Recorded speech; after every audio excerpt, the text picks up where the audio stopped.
¿Cómo Ah, vas? ¿cómo estás?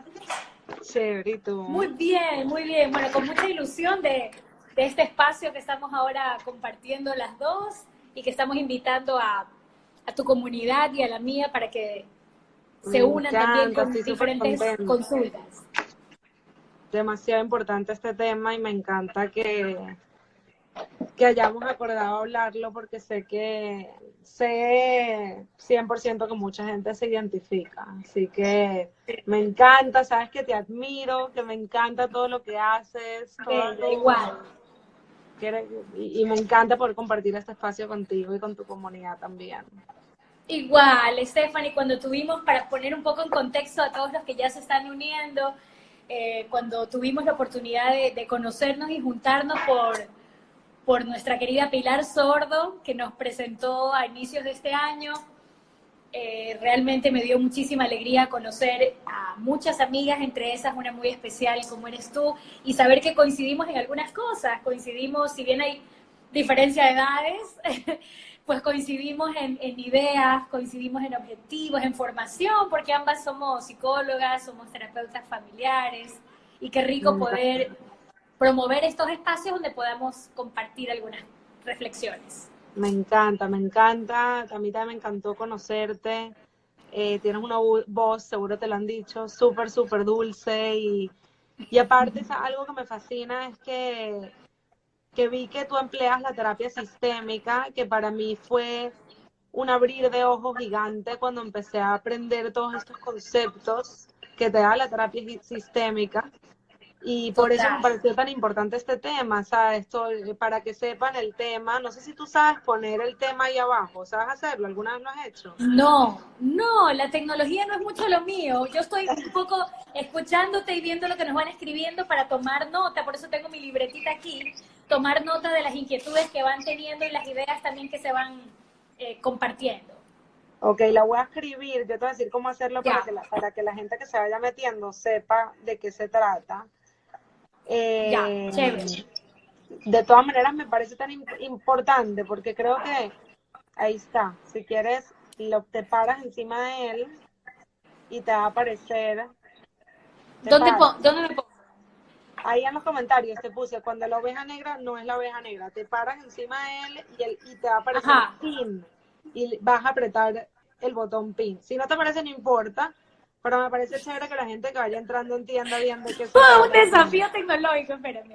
A ver, ahí estás. Estás tú cuando la oveja negra no es la oveja negra. Te De paras ahí con tu aplasto dedo, eso, ¿verdad? exacto, Ajá. lo aprietas, o sea, te lo dejas ahí Lo puesto dejo y ahí te va a sostenido. aparecer pin. Me aparece reportar comentario, ocultar el video y fijar comentario. Fijar, con fijar. Fijar comentario. A mí me parece Perfecto. pin porque lo tengo en inglés. Ah, perfecto. Ya, Ok, fijado. Ahí buenísimo, está. excelente. Bueno, ¿por qué es tan importante este tema? No sé, yo pienso que hay tantas personas que nos están escuchando y en general ahí fuera que se sienten que son tan diferentes a sus familias, que de repente toda la vida se sintieron criticados, que toda la vida se sintieron como que no encajaban en su sistema familiar o no necesariamente en su sistema familiar, pero de repente en su comunidad y les generaba como un sentimiento como que había algo malo con ellos, ¿no? Como que había, como que no estaba, no, como que si había algo así, como que si nacieron con algún tipo de defecto, cuando no Sí. en realidad no es así, y por eso es que me parece tan importante este tema, porque quiero que la gente como que entienda bien de dónde sale todo esto. ¿Qué opinas tú, Úrsula? Efectivamente. ¿Quién es la oveja negra de la familia? O sea, yo creo que todos los seres humanos sentimos que existe una de esos personajes dentro de la familia.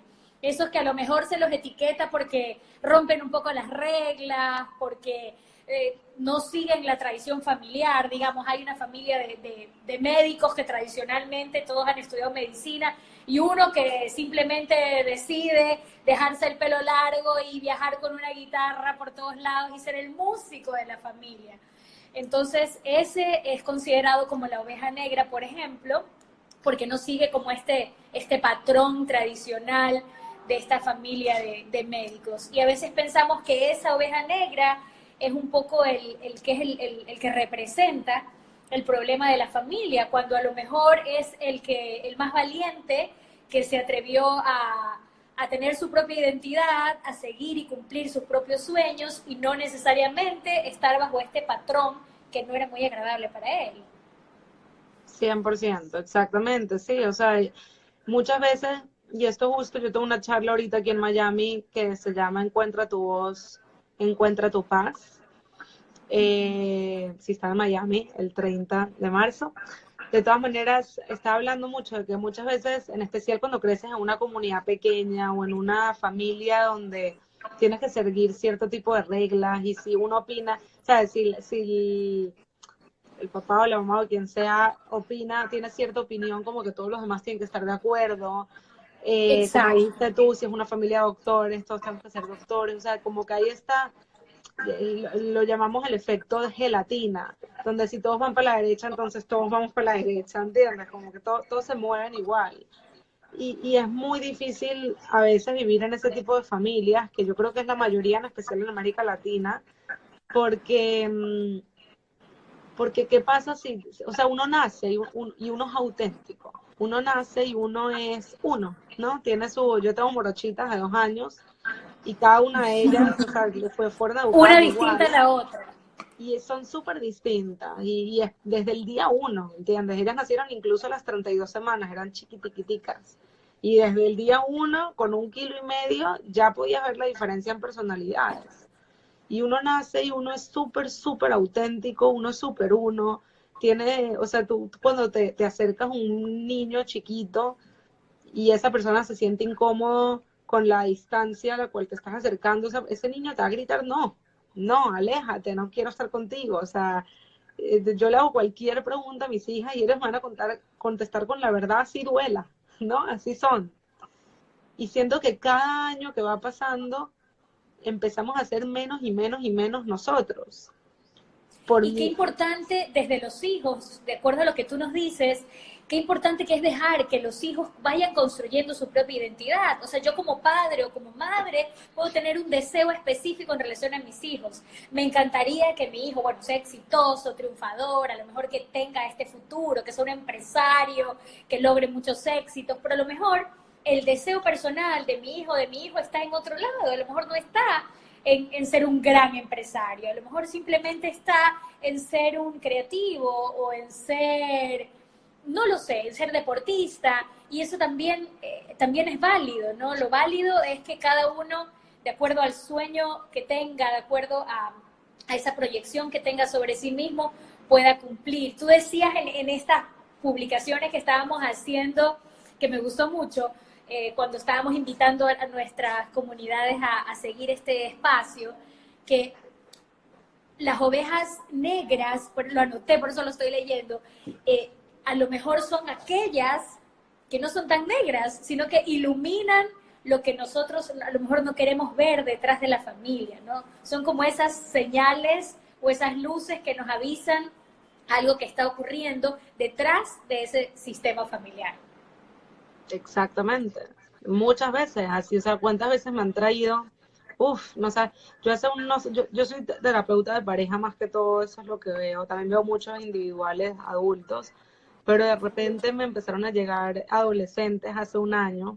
Me acuerdo que la primera persona que me llegó, cuando me preguntaron si veía adolescentes, yo dije que no, y me trataron de convencer de que la vea a ella, porque sentían que se iba a relacionar mucho conmigo y la empecé a ver y de repente me empezaron a llover clientes adolescentes y me encantó, la verdad que me gustó mucho y todavía los veo, pero lo que veo mucho es que hay muchos padres y familias, otra vez, que identifican a esta adolescente como la oveja negra porque les está haciendo difícil el trabajo de estar estables. Pilar Sordo, que fue la que nos unió, habla mucho de que ella odia la palabra estable porque estable significa que no sientes ningún tipo de emoción, Que ¿no? no evolucionas, No que no hay evolucionas. movimiento. Entonces, cuando esta persona empieza a crecer y empieza a hacerse adolescente y empieza a tratar de encontrar su propia identidad y a separarse un poco de la familia para encontrarse ella o él mismo, de repente, cuando las cosas no están bien en casa, empiezan a hacer cosas, a llamar la atención de ciertas maneras y qué pasa con la familia. Entonces la familia lo que hace es nombrar a esta persona como el problema de la familia, lo mandan a un terapeuta, arréglalo o arréglala y después me la devuelves, ¿entiendes? Y no se dan cuenta el efecto que los propios padres o el propio sistema familiar está teniendo en este niño. ¿Entiendes? Como sus expectativas de lo que el niño o la niña tiene que ser para que sea estable o sano o como sea, le están afectando a esta persona. No lo ven, ¿entiendes? Y hay muchos que ni siquiera quieren ser parte del proceso terapéutico. De verdad se rehúsan a ser parte y es muy fuerte cuando tú empiezas porque mucho de lo que hacemos los terapeutas es abrirnos completamente a la curiosidad de qué es lo que está pasando, cuál es tu definición del problema, ¿entiendes? Y lo que yo siempre digo es que nosotros entramos al mundo de la persona que tenemos enfrente y nos damos cuenta las miles y miles de cosas que está afectando a esta persona y como lo que sea que está haciendo esta persona es un simple grito de ayuda, Tal ¿no? cual. Y qué importante poder uno hacer una pausa y empezar a verse uno mismo o empezar a ver a la familia en general y cómo estamos limitando a este ser que se supone que es la oveja negra a simplemente ser tu versión de lo que es ser, no mi versión. Esto de poner etiquetas, yo siempre fui un poco rebelde con esto de poner etiquetas a nosotras como psicólogas. Siempre se nos decía como que la consigna, al menos cuando yo empecé a estudiar psicología y cuando ya teníamos materias un poco más prácticas, se nos decía que teníamos que diagnosticar, ¿no? Que de acuerdo a Pero todo no lo que habíamos sabes, me aprendido, encanta lo que estás diciendo, porque literal es mi lema, me encanta, sigue.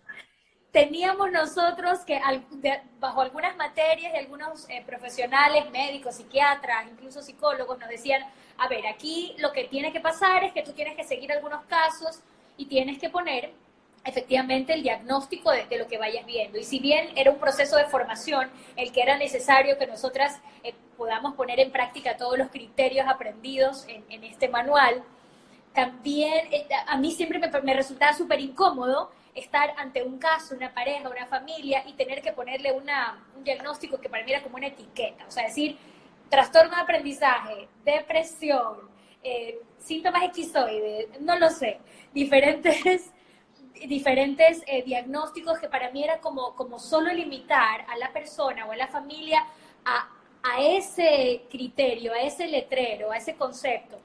Para mí la familia era mucho más.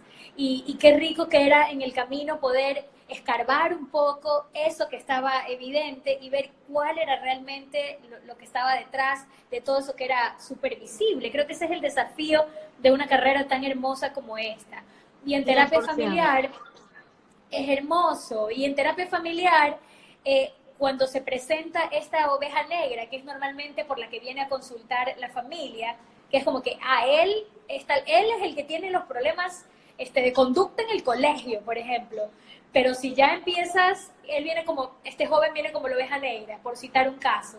Pero cuando empiezas a mover la dinámica de la familia y a ver qué pasa con este papá o con esta mamá o con los hermanos o cómo se mueve ese sistema, te das cuenta que a lo mejor este joven que tiene estos problemas de conducta es el que se ha atrevido a hacerse cargo de todo lo que está pasando en ese sistema. Entonces es súper fácil solamente señalarlo y decirle que él es el problema cuando podríamos resignificarlo haciéndolo ver como ese sujeto valiente que se atrevió a aceptar ese título o esa etiqueta para sostener todo lo que está pasando en esa familia. 100%. Mira, esta conversación está demasiado buena e interesante. Los que nos están escuchando, si piensan que alguien se puede beneficiar de eso, aprieten el avioncito que está ahí abajo y mándanselo a esa persona para que se una a nosotros. Si les está gustando esta conversación, manden corazoncitos. Si tienen preguntas, comenten para nosotros podérselo contestar, pero me encanta todo lo que Úrsula está diciendo porque es verdad. Y para mí también fue completamente un abrir de ojo cuando empecé a escuchar todos estos conceptos. Y este tema de la etiqueta que tú estás hablando, para mí es una de mis pasiones hablar sobre el tema, porque cuando la gente viene a mí, ya vienen con todas estas etiquetas. Y cuando se empiezan a definir ellos mismos, empiezan a nombrarme lo que ellos son con puras etiquetas, como que si fuera parte de su identidad. Otra vez, como que si hay algo malo conmigo. Entonces empiezan, yo tengo depresión, ¿no? Yo tengo depresión, a mí me diagnosticaron con esto. Y te agarras de esa etiqueta, ¿no? Y se agarran de esa etiqueta y los meten en cajas. Porque es fácil ponerme víctima, porque ahí tengo ciertos beneficios también. Pauso. Ajá, se agarran de esas etiquetas y se convierten parte de su identidad. Y es muy difícil cambiar la identidad de uno. Se convierte muy, muy difícil cambiar lo que es uno, si soy así. ¿Cuántas veces han escuchado, pero soy así, acéptame? No, ¿cómo cambias cuando se vuelve una parte de una identidad todas estas etiquetas que te pone la sociedad o los mismos profesionales? ¿Cómo lo cambias si es parte de ti? Y cómo algo que es parte de ti que está etiquetado como algo muy negativo, algo malo, ¿no? Como que otra vez hay algo malo contigo. ¿Cómo terminas viéndote a ti misma en cuestiones de valor?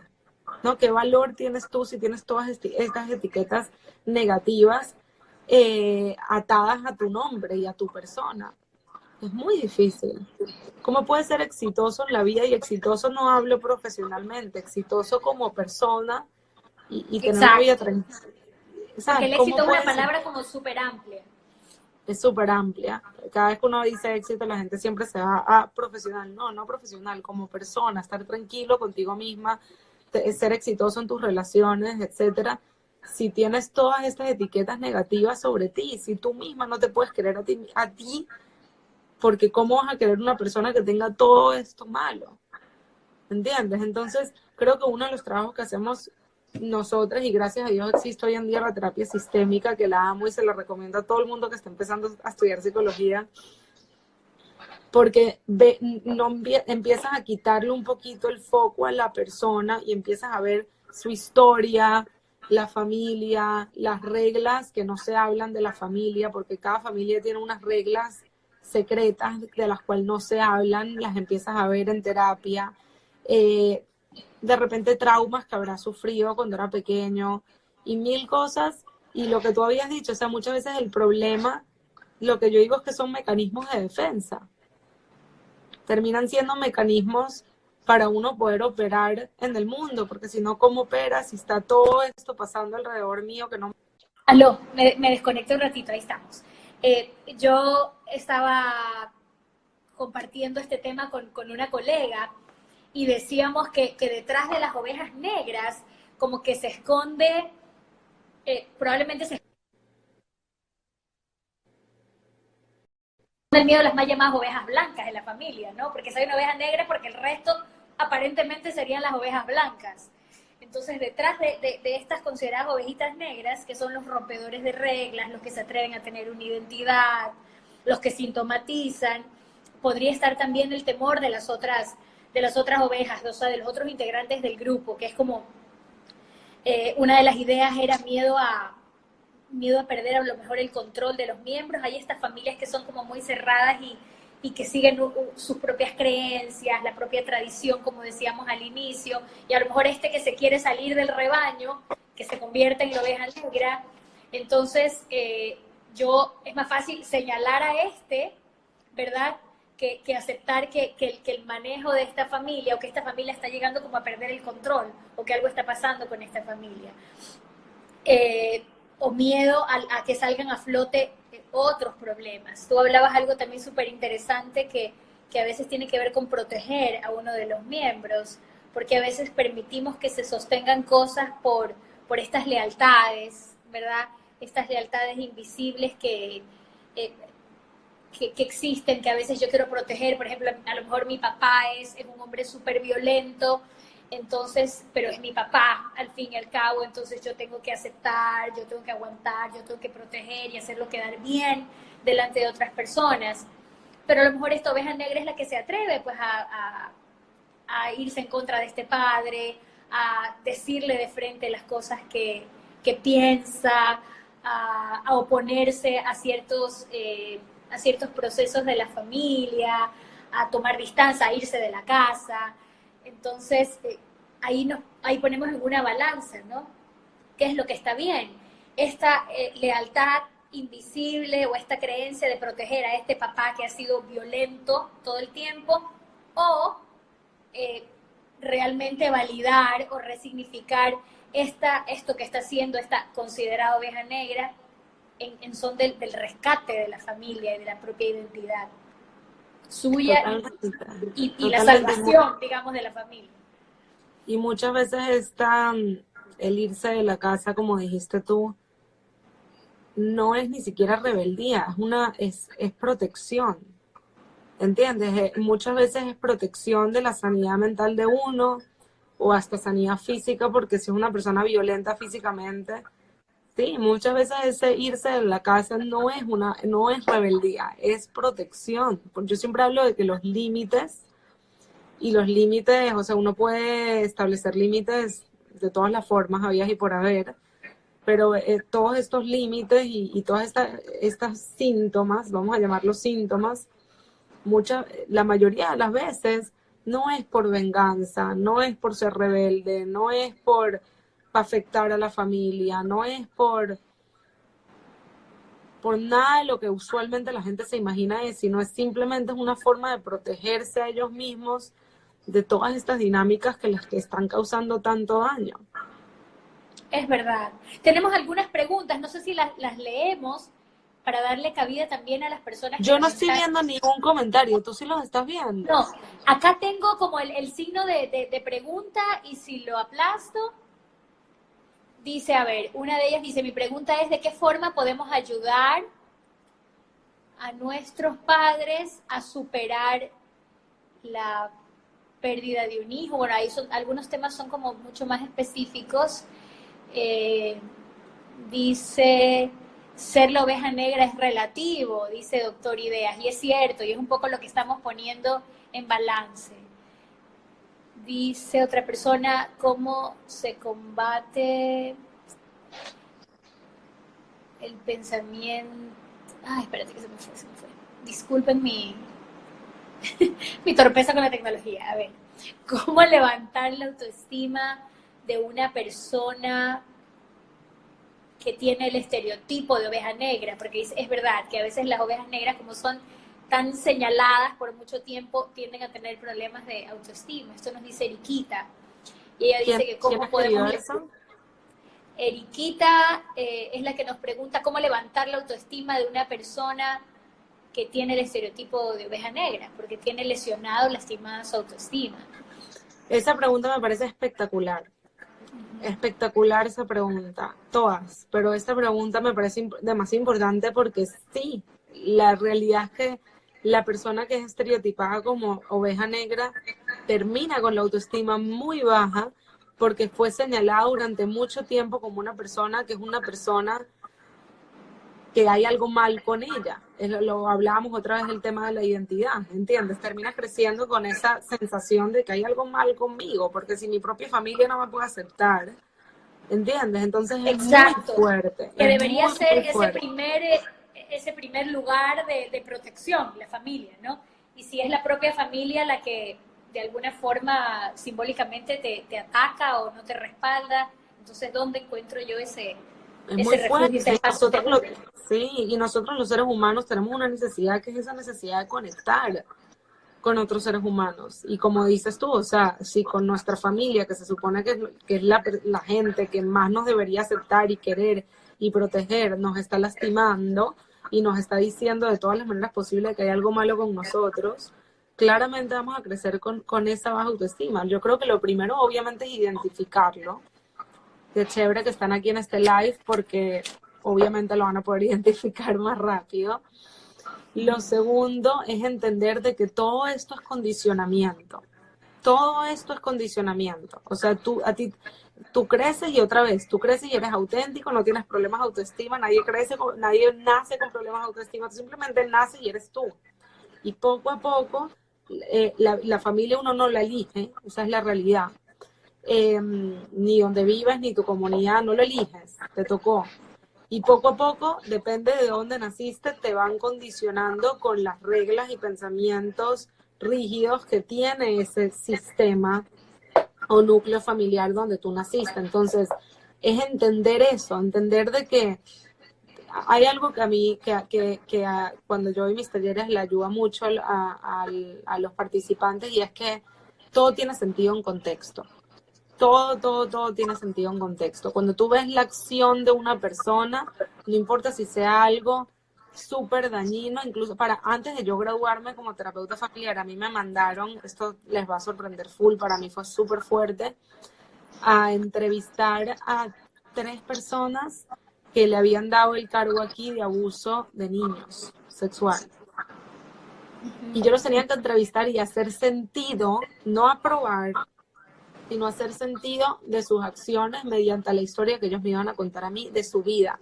Y la única manera de que ellos me iban a contar la historia de su vida era yo abriéndome completamente a la curiosidad en vez de seguir a mi juicio, ¿no? Claramente cuando uno ve a alguien con ese tipo de etiqueta de abusador sexual, lo primero que hace es juzgarlo de todas las maneras. Mi tarea era quitarme, notar el juicio, poner de lado el juicio y abrirme completamente a la curiosidad y entrar al mundo de esta persona y tratar de hacer lo más posible. Obviamente no pude hacerlo completo porque esa persona no era mi cliente, fue una vez que los vi, pero tratar de hacer sentido de sus acciones. Y era muy impresionante como cada pregunta, la respuesta que yo recibía hacía un poquito más sentido la acción de la persona. Y vuelvo a decir, hacer sentido de la acción de una persona no quiere decir aprobar lo que hizo, pero entender de que todo tiene una causa. Todo tiene una causa y muchas veces la causa jamás la vas a llegar a entender por completo, pero mientras más y más y más te abres a la curiosidad y más entiendes, más puedes llegar a por qué lo que hizo tiene sentido. Entonces, ver de que mira, si tú me estás escuchando nos estás escuchando en este momento y tú naciste en este tipo de familia, entender que la realidad es que no es nada personal, es que ellos mismos están actuando desde su propia condición, desde su propio condicionamiento, desde su propia poca conciencia, baja conciencia o inconsciencia, si lo quieres decir así, pero que cada una de estas personas sí te lastimaron, pero ellos mismos no tenían ni la menor idea de dónde sus acciones estaban viniendo. ¿Qué opinas tú, Úrsula? Totalmente de acuerdo. Y a veces cuando nuestros padres, y yo lo digo en diferentes espacios, como no nacemos sabiendo ser padres y como no existe una escuela con un método específico que nos enseñe a nosotros a hacer las cosas bien, sino que muchas veces aprendemos sobre la marcha. Obviamente que vamos a cometer una serie de errores por muy preparados que nos sintamos o por muchas lecturas que hagamos. La práctica ya nos rompe todas las teorías y todos los moldes de las cosas. Entonces, sí, obviamente vamos nosotros a cometer errores. Yo a veces lo converso en casa con mis hijas y les digo, nenas, yo estoy aprendiendo con ustedes este rol de mamá, porque aprendí rol de mamá cuando ustedes eran bebés, mamá de niñas bebés. Cuando ustedes fueron o estaban en la escuela, pues mamás de nenas en etapa escolar. Ahora que son adolescentes, entonces cada etapa de la vida es un desafío para mí como mamá dentro de este sistema familiar nuestro. Y les digo, ustedes lo que tienen que tener seguridad es que yo siempre voy a actuar desde el amor. De ahí que pueda cometer errores, pues efectivamente eso va a suceder. O que ustedes sientan que a veces favorezco a la una en lugar de la otra, o que tomé decisiones que no eran equitativas o justas para todas, pero que sepan que siempre la intención original va a ser el afecto. Y los padres no somos perfectos, los seres humanos no somos perfectos, por ende las familias tampoco lo son. Entonces, la idea es que nosotros podamos poder reconocer nuestras vulnerabilidades, situaciones a mejorar para no ponerle defectos, y que todo es un aprendizaje. O sea, nosotros, las familias y cada crisis o cada momento difícil son como oportunidades de poder aprender a hacer mejor las cosas, a redefinir los roles dentro de la familia, a flexibilizar ciertas reglas. Yo, por ejemplo, he compartido en las últimas semanas lo que a mí me está generando este momento de mi hija que ya se gradúa de colegio, y esto que para mí ha sido más movilizador de lo que pensé, porque no solamente es el hecho de que ella está más grande, que empiece una nueva etapa de su vida, sino que para mí también es un desafío como mamá entender que tengo que empezar a soltarla, que las reglas se tienen que empezar a flexibilizar en relación a ella, que tengo que dejarla volar. O sea, si yo ya le ayudé a construir esas grandes alas que ella tiene, tengo que respetar sus espacios, sus decisiones, permitir que se equivoque también, ¿no? A veces los padres somos muy rígidos y temerosos con que los hijos se equivoquen, con que cometan errores o que no cometan los errores que nosotros cometimos. Yo creo que debemos, y lo digo también por experiencia personal, permitir que existan las crisis, porque las crisis también, o permitir que cometamos errores, porque son espacios de un aprendizaje grande. O sea, lo más complejo, lo más difícil para trabajar en una familia es cuando hay muchísima rigidez, creo yo. No sé tú desde la práctica cómo lo ves, pero 100%, cuando hay una familia que 100%. no tiene apertura, que no tiene, porque tú puedes cometer muchos errores, pero si tienes la apertura para poder recibir ayuda externa, para poder hacer cambios, para poder aprender, hay como un buen pronóstico, ¿no? 100% de acuerdo contigo. Creo que las familias que tienen mucha rigidez está basada en el control y a veces hasta en el poder. Y es muy difícil crecer en este tipo de familias porque la realidad es que la vida es requete imperfecta. O sea, la vida es imperfecta. Y cuando estás constantemente buscando esa perfección y no dejas que los hijos cometan sus propios errores o que sientan, ¿no? Porque esa es otra, dejar que sientan todo tipo de emociones. A veces van a estar felices, a veces van a estar tristes, a veces van a estar ansiosos. Es verdad. Y cuando estás constantemente tratando de controlar todo para llegar a esa perfección, hay mucha frustración. ¿Y cómo pagas la frustración? La pagas con tus familiares. Y ahí es cuando empieza el conflicto, la guerra de quién tiene la culpa o quién tiene la razón.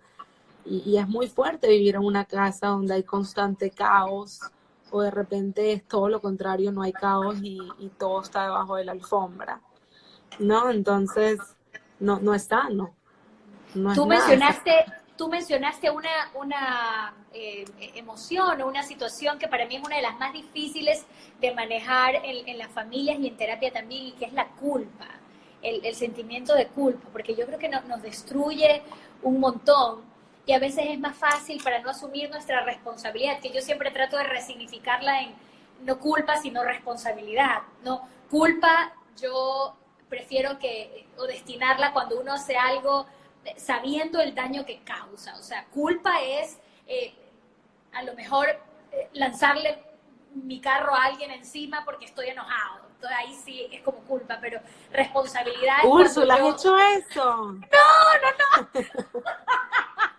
Es para poner fue el ejemplo que se me ocurrió por si acaso.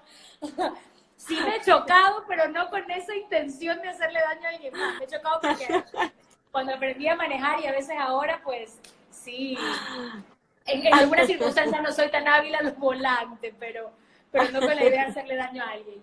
Era la idea era hacer como esa diferenciación, que culpa Sí, es cuando yo 100%. voy con todas las ganas o con toda la predisposición de saber que lo que voy a hacer tiene consecuencias y no me importa y lo hago.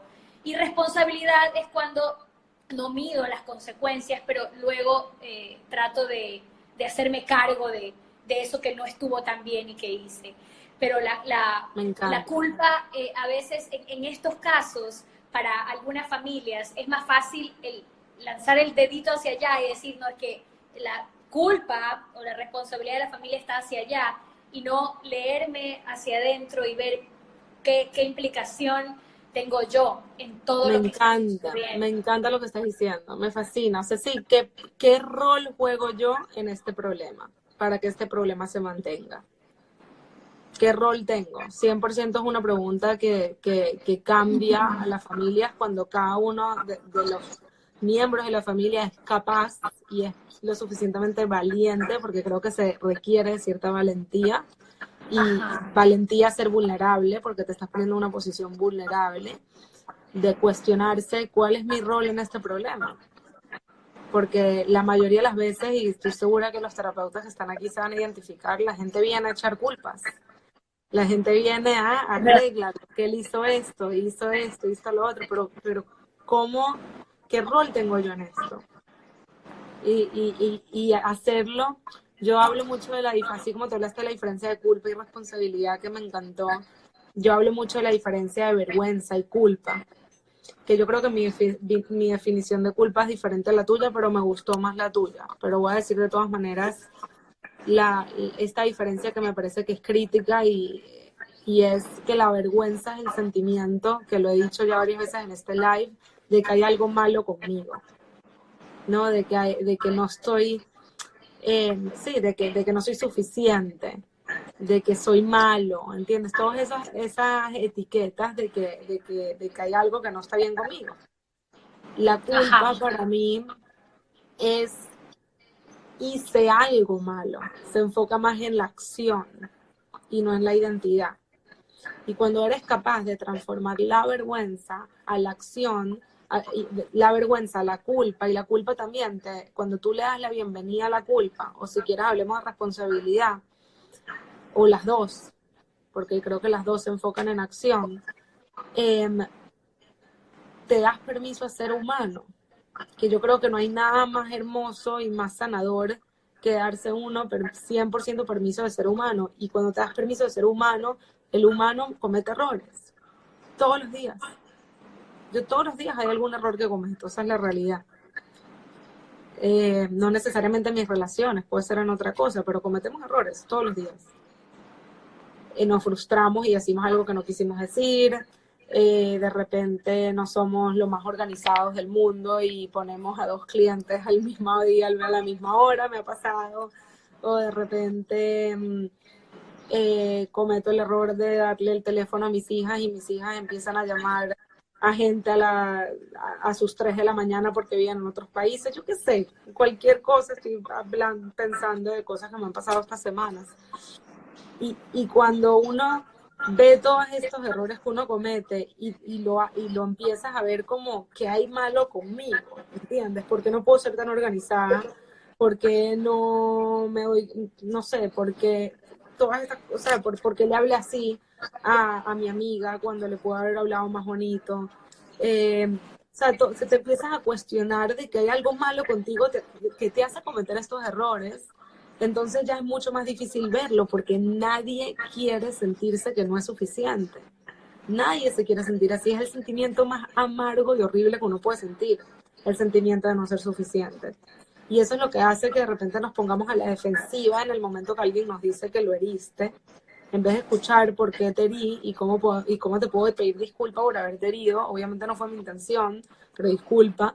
¿Entiendes? No. En el momento que te dicen que lo heriste, si tú eres una persona que tienes mucha vergüenza dentro y no eres capaz de verla, pero tú me heriste este día, yo te herí, es verdad, pero tú me heriste tal día, o no te herí, es que tú eres muy sensible, tú eres una persona demasiado sensible, a ti no se te puede decir nada, ¿entiendes? Agarras el escudo porque no, yo no hice nada malo, porque el hacer algo malo lo atamos con soy malo, cuando no necesariamente tiene que ser eso.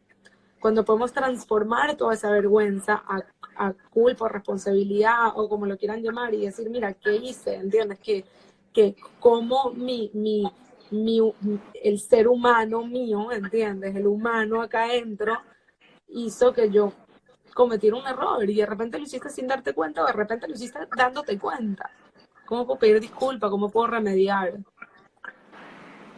Yo creo que es tan hermoso lo que dices en relación a ser humanos, ¿no? A veces queremos nosotros parecer perfectos ante el mundo y tener como esta coraza de decir, no, yo soy una super mamá, yo soy una super mujer, yo soy una super profesional, y eso es agotador, o sea, llevar el peso de esa imagen perfecta como persona, imagínate como familia, ¿no? Esa etiqueta de la familia que es súper amorosa, o sea, tener el peso o decir, no, esta familia es una familia de todos profesionales. Esta es una familia donde todos son súper amorosos o se comunican de manera extraordinaria. Si yo ya vendo una identidad o personal o de familia, qué trabajo tan grande y agotador que es sostener esa fama o esa etiqueta que yo me he puesto ante el mundo, ¿no? 100%. Cuando te descargas de esa perfección, qué tranquilidad es. Ayer me invitaron a participar de una campaña de mujeres, la campaña Valiente de mi amiga periodista Janet Nostroza, y ella nos invitaba a nosotros tomar un papel y poner qué características nosotros pensábamos que nos daba poder como mujeres, ¿no? ¿Cuál era esa virtud que teníamos que nos hacía ser poderosas? Y si bien podemos nosotros decir, yo soy valiente, yo soy inteligente, no lo sé, yo quise poner, y justo alineado con todo esto que estamos hablando, yo puse imperfecta. Y puse imperfecta porque cuando yo entendí y cuando me saqué esa capa de la supermujer que todo lo podía y empecé a abrazar mi vulnerabilidad, entendí que ser imperfecta da felicidad, que el 100%. poder estar en esa posición de aprendizaje y en permanente construcción o evolución, a mí me hacía quizás mucho más fuerte. Suena paradójico, pero yo creo que la fortaleza de un ser humano no está en el escudo que nos podamos poner, sino en realmente este ser humano que hay detrás de todos los miedos, de todas las culpas, de todas las barreras, de todas las defensas, ese ser humano vulnerable que se atreve a seguir avanzando pese a los miedos, pese a las culpas, pese a las crisis, a los errores, a las etiquetas, a los traumas familiares, a todo lo que tú quieras, el que se atreve a hacerse cargo de sí mismo y a seguir adelante, oveja negra, oveja blanca, es el que tiene el fuerte, el que tiene ese mérito de como humano, como ser humano.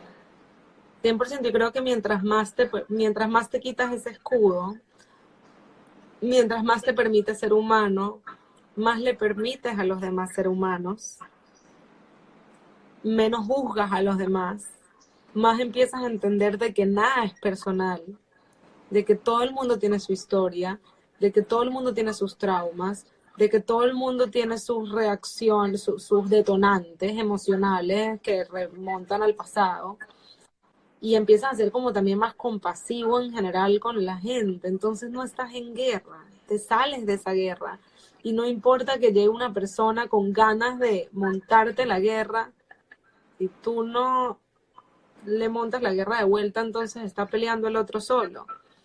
Y empieza así a tener una vida mucho más en paz, mucho más, con más felicidad, que es Pilar siempre dice que la felicidad no es lo mismo que estar contento. O sea, cuando hablamos de felicidad, no significa que te vas a levantar y hasta que te acuestes vas a tener una sonrisa en la cara, no, vas a ver. Es irreal, totalmente irreal. Es irreal, a veces vas a estar triste, a veces cualquier emoción que quieras nombrar te van a pasar, ¿entiendes? Pero en general vas a sentir de que eres feliz. No importa si tienes un día bueno o un día malo, vas a sentir que eres feliz porque le estás abriendo la puerta a lo que se llama vida real, no la fantasía que te venden en la televisión. Totalmente de acuerdo. Qué ricas reflexiones, yo creo que estamos compartiendo. Hay algunas personas que están poniendo las manitos así, caritas felices. Yo no puedo ver nada, No sé. de los comentarios. Ay, que tú no puedes ver lo que están comentando. No sé por qué, no lo puedo ver. ¿Cuántos somos ahorita? O sea que yo estoy teniendo esa responsabilidad o esa culpa más bien ahorita porque no he leído todo lo que están comentando. Pero bueno, muchos eran simplemente caritas, manitos, diciendo que estaban o de acuerdo o estaban uniéndose, deseándonos éxitos. Muchísimas gracias, de verdad, a todos los que están conectados. Hay algunas personas que han preguntado cosas que a lo mejor no son exactamente sobre este tema, pero me gustaría que todos aquellos, yo igual me voy a quedar con algunas preguntas que han planteado que no son necesariamente conectadas a este tema, para ver si Steffi, las tomamos como banco de Podemos hacer ideas otro live en un futuro para y hablamos de próximos esos temas. enlaces. Exacto, entonces las vamos a anotar, no se sientan que no los hemos atendido o escuchado. Voy a anotar todos los temas que nos sugieren desde otras miradas para ver si pueden ser pretexto para juntarnos nuevamente. ¿Qué te parece? Me encanta, me encanta, me encantó este tema, me encantó hablarlo contigo, qué rico, de verdad. Gracias a todos los que se unieron, de verdad, me fascinan estas conversaciones porque creo que mucha gente, estoy segura que mucha gente nos escucha y se ve identificada y poder aprender todos estos conceptos que tú y yo aprendimos mediante la práctica, pero también mediante la aplicación a nosotras mismas. Creo que puede ser muy valioso y que rico poder aportar tanto valor, de verdad lo disfruto muchísimo. Gracias, Úrsula, A por este ti, espacio. gracias. Gracias a ti por este enlace que me encanta poder estar en comunicación. Nosotras tenemos un chat donde por ahí en el día a día vamos comentando lo que vamos viviendo, pero el poder abrirlo hacia afuera y el poder interactuar con nuestras comunidades me parece súper enriquecedor. Quizás a mí me gustaría dejar esa reflexión de si eso nos hace felices. O sea, a veces decimos, quienes se consideran la oveja negra de la familia, dice, bueno, ¿y en qué le fallé a mi familia? ¿O será que estoy bien? ¿O será que estoy mal? ¿O será que debo cambiar? ¿O deberé tener culpa por esto que está pasando? ¿O seré el culpable de lo que ocurre en mi familia?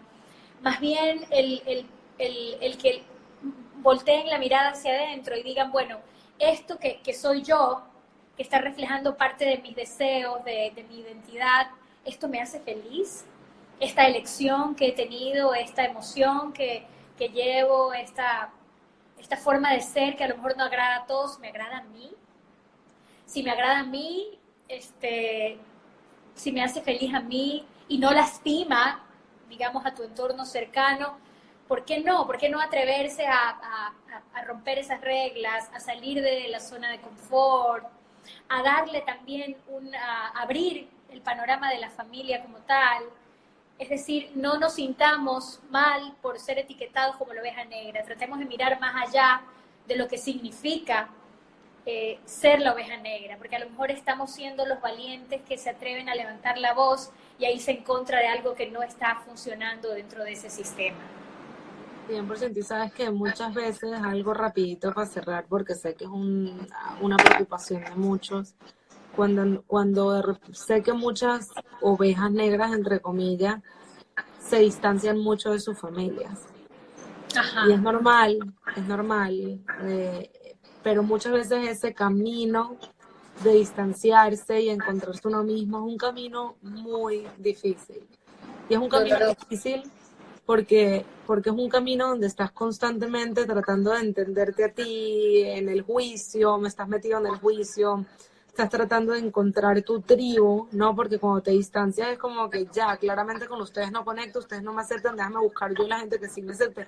Y es muy difícil, sé que es difícil encontrarlo, en especial si te estás dando martillazos constantemente.